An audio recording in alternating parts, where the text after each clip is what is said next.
LPG gas leakage sensor आहे sir. तिथून आपला गॅस लीक होतो, ते डिटेक्ट करतो. डिटेक्ट केल्यानंतर सिग्नल जातो युनोला, आर्डिनो युनोला.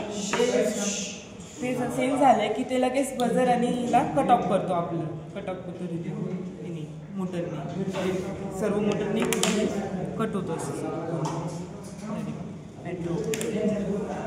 वर्किंग कसं आहे त्याचं एक्सप्लेन कर.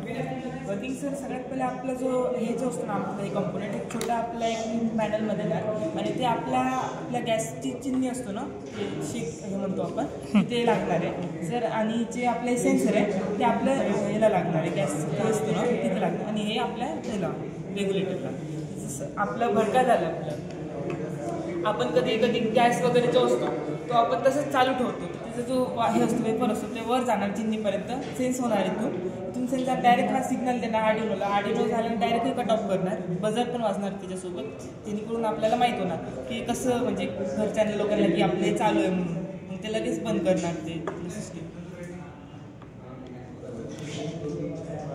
मोटर रोटेट करत नाही का आता? हां ते सर आर्डिनो तर चालू आहे सर, घरी बघितलं होतं रोटेट चालू होती. ओके, कनेक्शन्स एकदा ट्राय कर. लूज कनेक्शन आहे का किंवा टाईट आहे का? दोन्ही सर कनेक्शन 2 वेळा बघितले. आर्डिनो खराब झाले की ते पण चेक केलं सर. मोटर कनेक्ट करून मोटर पण रन झाली, त्यावर साधी मोटर बघितली होती मी. पण सर आता वर्क होत नाही. 2-3 वेळा ट्राय केले मी. कनेक्शनला 2 वेळा काढले, व्यवस्थित लावले, तरी पण काय माहिती काय फॉल्ट झाले. गजर पण व्यवस्थित वाजतात तशी वाजून.